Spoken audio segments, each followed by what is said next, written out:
Don't kick yourself in the butt now, please. Even if you just, Okay. I gotta accept this. Like, no, you don't need that energy this week. What you do, what you can, if you want to really kick yourself in the butt, it doesn't have to be through workouts. It has to be through planning. I don't have to put pressure on myself week. You could put pressure on yourself when things are like, I guess, normal. That's a good time to get your butt into high gear. Not this week, because your energy has already been allocated towards Yeah. the end of the year. So I'm trying to balance though. Like I feel like I'm pretty. I always lean towards one or the other. Either the nutrition's really good or the workouts are good. So like last week, it hit the workout. I hit all my workouts, but I didn't eat the. I mean, I didn't eat terrible, but I didn't eat the greatest. And then this week, like I've been very diligent about like my nutrition, making sure that like I'm not eating the uncrustables and I'm avoiding them, and I'm trying to be on top of my nutrition because I was worried, well, if I can't get the workouts in, I can control my nutrition and I can make sure that I'm eating correctly so that I still have that balance. Because I don't want to let a high stress week mean that I throw everything aside and I create that habit. no, So no, I'm trying to still find control. no. Yeah, the thing is, you don't have a high stress week every week. So because that's true, at the end of the day, you still have to eat. Your nutrition should be stable through any circumstance. And it can be broken down in one scenario where you accidentally skipped to eat breakfast, but then you still made up and still ate 3 meals per day. Like, you could still hit your goals and targets when it comes to eating. Eating is very forgiving once you get out of your head. Like, as soon as you realize, like, holy crap, I didn't eat at 8 o'clock because that was my time to eat, you could still eat at 10 o'clock. You could even eat at 12 o'clock, but that will be meal one. Meal Yeah. two needs to happen, and meal three needs to happen. What you're doing effectively is pushing your window. But even if you don't have that structure, you still do the same thing anyway. What happens is if you didn't have meal one, at the right time, you still had meal one. And then if you didn't have meal two at the right time, you still have some kind of fake meal two. Sometimes a snack, or somebody had some free pizza or a cupcake, like here. All that did was get you a little bit excited and then created a big open loop, and then your body is realizing, like, holy crap, we're hungry. Holy crap, that was amazing. Like, we needs again. And then your brain goes, well, what's at home? Because meal three, it's kind of boring. I don't. Let's just pull up at this. That's a bit. We had something a little bit exciting, or is the other situation you didn't have a meal two, and then you got super busy, and then it's like 6, 7 p.m. The last time you ate was around 12, and you realize, like, crap, I didn't even eat. I only had like 500 calories for the day. When your body's probably supposed to be at least maybe about close to 2,000 if you're active, if you were walking around, and you only had 500, and it's 6 p.m. Imagine that.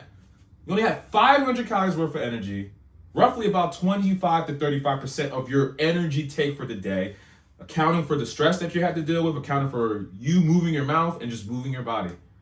Of course, your body is like, yo, we gotta backfill this up. We gotta get about 1,500 calories. What's the quickest way to get about 15? Oh, I know. Let's go to Quero Taco Bell. Let's go there. Of course, you'd be like 2 meals, blah, blah, blah, blah, blah. And it's $7, $8, $10. Oh, sign me up. And it's also exciting. And your brain will rapidly do that in milliseconds. Because that's the go-to, that's the autopilot, that's the comfortable zone, that's the easy math. It's the easy process. So I think, like, not too crazy about the workout. The workout is a regulation tool. It's there for you to make sure you're strong physically, you get some movement in for the day. It does act as you know, a stress management tool when you don't view it as stressful. The way cortisol responds or releases in our body is also subjective. Just like how if somebody scares you from behind and you go like, oh, and then you jump, your cortisol always spikes up a little bit. I don't know about how much, but it spikes. But then if you do that, like say something to me, somebody screams and yell at me, like it's not going to faze me because it's subjective to the person's experience and also their belief system. So if you're like envisioning like working out and you're like, oh my god, you're already stressed out. It's already too late. Like stressed. Yeah. But if you're like, oh, I don't know what to do, I don't know how to do it, whatever, which you don't have that problem because you do know what to do, you're not that stressed out because like, oh yeah, I know what to do, I just got to do it. So I'd rather you not focus on that, and I'd rather you just focus on like making sure that you're actually eating because you have to eat, especially when your stress levels is this high. It becomes even super important. When it's normal, it's still important, but when you are draining your resources emotionally, physically, and mentally, do you think you need less nutrition guidance or you need more nutrition? You need more of it, of course. When you are sick, do you need less nutrition restrictions or you need more nutrition restrictions? You need more. You always need more. Stressed, and I was like, I just want something easy. But I keep reminding myself that like when I'm stressed, I'm going to crave the carbs and the sugar and all of those things. And so I think it was like last night. I was like, I just want something sweet. Like I wasn't hungry, and I knew I wasn't hungry, but it was like that dopamine. I want something sweet. So I like opened the fridge and I was like, I'm just gonna open a yogurt because it'll hit the sweetness, and I'm not even hungry. So I ate like 2 bites of it, and then I could throw it away. But I'm trying to be like self-aware that because my stress level is high, my body is looking for that dopamine hit. It wants the carbs. It wants those things. So how can I give myself that sweetness, but not cave and eat one of the 20 cupcakes sitting on my counter? Because I don't really want the cupcake. My body just wants something sweet. So I tried to prepare better for the week with an actual breakfast rather than just the protein bar. And then because my lunch is lower carb, giving myself like the carb in the afternoon on the way home. I'm trying to balance those things, and I keep reminding myself you can't outrun a poor diet. So even if I did all the workouts last week, I didn't eat the best. So it didn't, it's great that I moved my body, but like at the end of the day, if my goal is weight loss, you can't outrun a poor diet. So, and then today I told myself I ate well. I don't feel great. I can lay in the bed if I need to. Mm-hmm. So I'm aware, and part of it is that my goal for the year, just as a person, was to be teacher of the year. That was my goal. Like I wanted it so bad, and I got it. And I got teacher of the year. And so I actually told myself as I hung my teacher of the year like plaque up that my next goal is to hit my fitness goal. I've met teacher of the year. I won't get it again. That's just kind of how it works. So I've met that goal. That goal is checked off the bucket list. The next goal is to hit 165.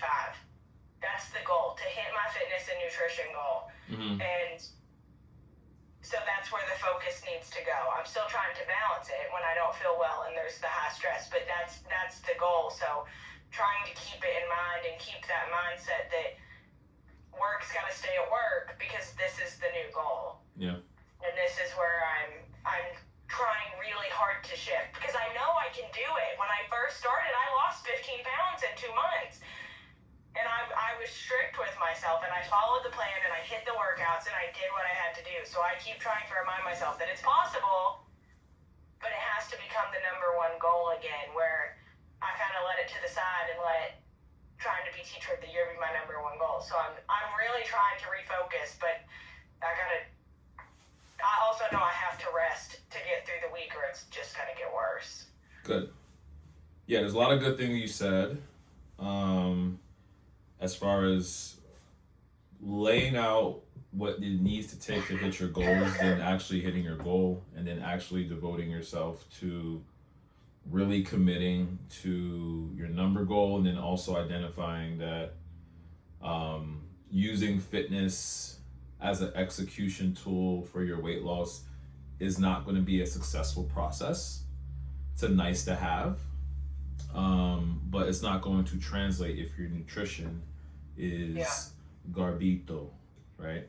So, and I preface this last thing because this will drive it home, is that language matters. So what you tell me as I'm listening, I'm listening for blind spots, and the biggest blind spot that I heard, and we could talk about that day, is I was not hungry.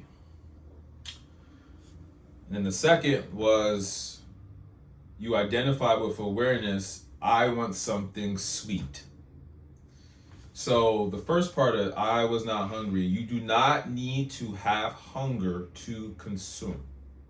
Now, if you ate a meal and then you were not hungry in, let's say, 2 or 3 hours, that is a win. A lot of times you could just be bored. Yeah. So for your brain, it could just be like, I want sweet. What is sweet associated with? Dopamine, right? What are you feeling right now? Possibly boredom. What do we do to get dopamine these days? If it's not food, it's social media, it's TV, entertainment. What are some healthy ways of getting like lower natural dose of dopamine? Going outside for a walk, talking with a friend, calling our parents or loved ones, petting a dog. These are low dopamine natural that doesn't get you too addicted for your body because it requires the E word, effort. So our brain looks for like shortcuts. What's the fastest way I can get this particular sweet? And then you did the good job of like sweet yogurt. That's easy. Well, I want you, your next phase, if you really want to get to 165 or 160 or whatever that number lands, or however you feel comfortable in your body composition, it's going to be not a matter of the swaps. Swaps is like level one. That works very well, but it sounds like you're on the next phase of like, I need to make sure my meal structure is exactly how I want it to be so I can be fully satisfied and full, and also know I can kind of curb my appetite so I don't have cravings anymore. So on that particular day, did you eat breakfast? Yes. What was the breakfast? This was yesterday, so yeah, I ate that sausage, egg, and cheese bagel. That turkey sausage, egg, and cheese, Dave's Killer. Let me check. The 12. Okay. Fairlife latte, half of this sandwich. Why did you eat half? I was full. I wanted you to eat the whole thing. Well, I don't think I can make it. Well, hold on. See, the I don't like. I have the craving, but I don't want a little bit of that. That's what you have to work on. Whoa, hold on. Hold on. You would do what I'm just telling you where you need to be at. Okay. If you eat half of that, that is only about 200 and something calories. This kind of goes back to, so now you're eating tiny meals to satisfy cravings.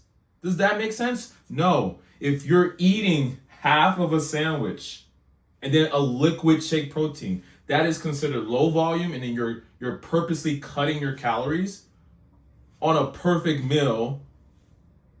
It's a perfect meal. You got turkey sausage, small egg, you got one slice of cheese. You're using a Dave Killer bagel with also more protein. This is a perfect meal. That means you're so stressed out that you're not properly chewing your food and you don't have time to consume it. Again, that's like I'm stressed out from work, logistic thing, and maybe I got a little bit of 90s diet culture in me, and then I have never trained my stomach and nervous system to receive that much. So of course you're gonna be hungry eating like this. This spell right here will lead to cravings. Now, Okay. that's a behavior that can be worked over a period of time. You don't have to you don't have Okay, so to eat the whole bagel tomorrow morning. yeah, you don't have to do I that. ate another bagel this morning, but I did like avocado and egg.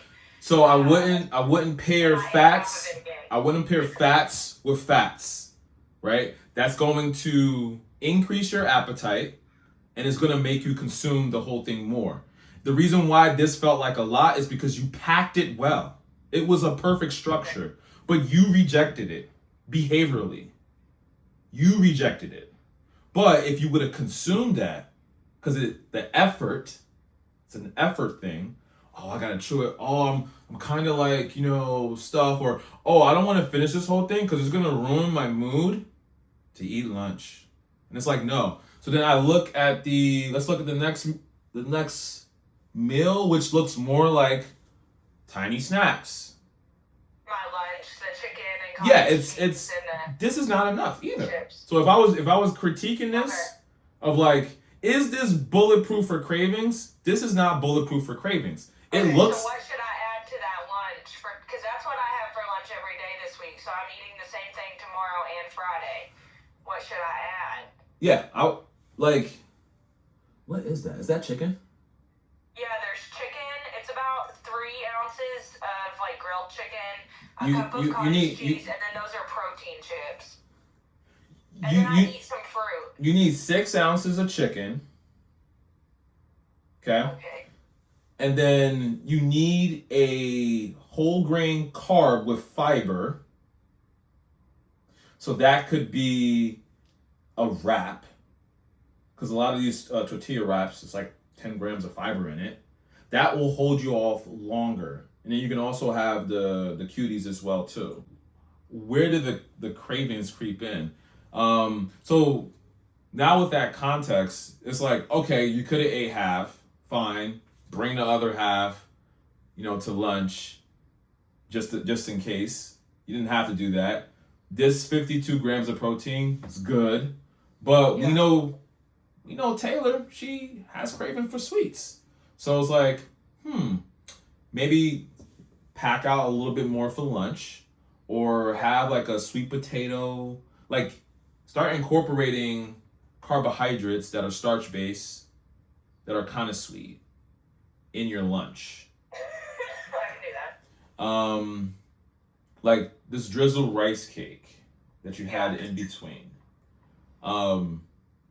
Like maybe that would have been good to have with the protein chips. So instead of just like consuming like one item that has not that much value, I mean, for the rice cakes, you said it's 20 pieces, one serving. So how many grams Yeah. of carbs was that exactly, if you remember? Let me look. It was 15. 15 carbs, and then the It's fats. 1 gram of protein and then 3 grams of fat. Yeah, so you could have had like 2 servings of that, Okay. to get you about 30, because your body is also trying to like, hey, we haven't had that many carbs today. And then there is carbs like in the chips, and then there's a little bit of carbs here and there, but really your body wants more denser carbs like the bagel, Okay. because of the fiber associated with it. It makes you feel fuller. It actually adds bulk within your digestive system. So like the Okay. protein chips doesn't have fiber, and when it leaves your body, it's the body doesn't really process protein and adds bulk to your waist. It's only things that are based off fiber that actually adds bulk when you go to the bathroom. So this dinner you have as well too, you can easily bump up the broccoli. Like, it's not even close to a cup. I'm not even sure why you had it in that small bowl, but it looks like was it a frozen meal? No, it was. I had bought one of the Goodles, like protein mac and cheese, one of the single serving. That way I didn't have to worry about the serving size. And then I just like steamed some broccoli, and I had rotisserie chicken. Like, So free bowl. what's your hesitation with just going for 3 ounces of chicken? Because I never said eat 3 ounces of chicken. Like, why did you choose? Like, what made you choose 3 ounces? I'm curious. That's just the amount that looked good. When I put it in there, I was like, Fuck Jesus. that looks good today. That's your I was phrase, also worried that- Taylor. I was also worried that I wasn't that hungry. I think it's because I haven't felt good this week. Okay. I haven't been that hungry. That is I think fair. That all is the fair. drainage and the snot is making me just Yeah. not hungry. Yeah. So No, I it didn't want to will. overeat. Okay. And It's to really trust yourself again with carbs. okay. They're not the enemy. So, like, just literally just have it on your plate, and you will feel 10 times better, and you'll have great gut flow. That's the key. Carbs again, add that in. If you add proper carbs, even like whole grain cereal, Raisin Bran, if you measure it correctly, has about 5 grams of fiber. And if you were like Cedric, you hit me a message, I'm looking at my phone like, what Taylor wants? It's like, what she wants. She never hits me up at this time. Oh, I want something sweet. You got cereal? No. Well, can you get cereal? Yeah. All right, well, get like a whole grain cereal. Measure it out, eat that. It's sweet. Yeah. But that's not what your brain is thinking. It's like, oh no, I want this. You went Greek yogurt, you went protein. That's good. That's good. It's better than nothing, and it's better than getting whatever you wanted to get. But now it's like, let's turn that Greek yogurt into like a parfait. Okay. Let's add granola to it. Let's not be basic anymore and actually like build something that you actually love. Oh, Cedric, I want chocolate. Oh, you're sick? You don't really feel like it, but you want chocolate? Do you want something like maybe like hot chocolate? Because the steam might open up your nostrils a little bit and it might warm you up and make you feel good inside. Would you like hot chocolate? Yeah, I would love hot chocolate. All right, just make sure you measure it out. If you want to do milk, because there's some calories in that. But if it doesn't upset your stomach, that's good. Or do almond milk or whatever. And then what else could you have of it? Do you like toast? Do toast. Do you like chocolate spreads? You like Nutella? All right, just measure it. Don't do 2 tablespoons. Do 1 tablespoon because you don't want your gut to get bloated, but you can have 1 tablespoon of Nutella. This is if this was you in that scenario. I'm not sure if you like Nutella or fancy chocolate, but that's my point. And it's easier to address these things in real time than in hindsight. Sweet potatoes. I'm gonna go. I'll put them in the oven. Why? Because they're sweet, and I'm pretty sure you love them. You don't crave I like them. sweet potatoes. You don't crave a sweet, like no one craves a sweet potato, but then when you make it, you put it in the oven, and then maybe you sprinkle a little cinnamon on it, maybe some black pepper or whatever, or maybe you just eat it like as it is, and then you eat it, you're like, this is kind of good. But then, and this is what I want you to get good at, Taylor, just know that there's a cost to that. Is the reason why you don't do it often is because it takes effort to actually, if you're the type to peel it or slice, like that's the effort. Your brain is like, it's not worth the time, like don't do it, it takes too much time. Listen, and I'm not trying to fight the brain, okay? The reason why your brain is doing that, because it knows you can go to the grocery store, you go to the frozen section, it's like, why don't you just get the frozen ones? Mind you, you can do both. Yeah. If you want to go raw, go raw. If your brain is like fighting with you because there's not much time, get the frozen ones. Or some grocery stores have them pre-cut. So there are options there, and your brain will like murmur at you a little bit on not doing something because it's not that exciting or it takes work because it's trying to get out of work. Yeah. All right? Okay, I got it. But that's a good first step. And then after next week, once you get back into flow, and if you have recovered, okay, then you may kick yourself in the butt.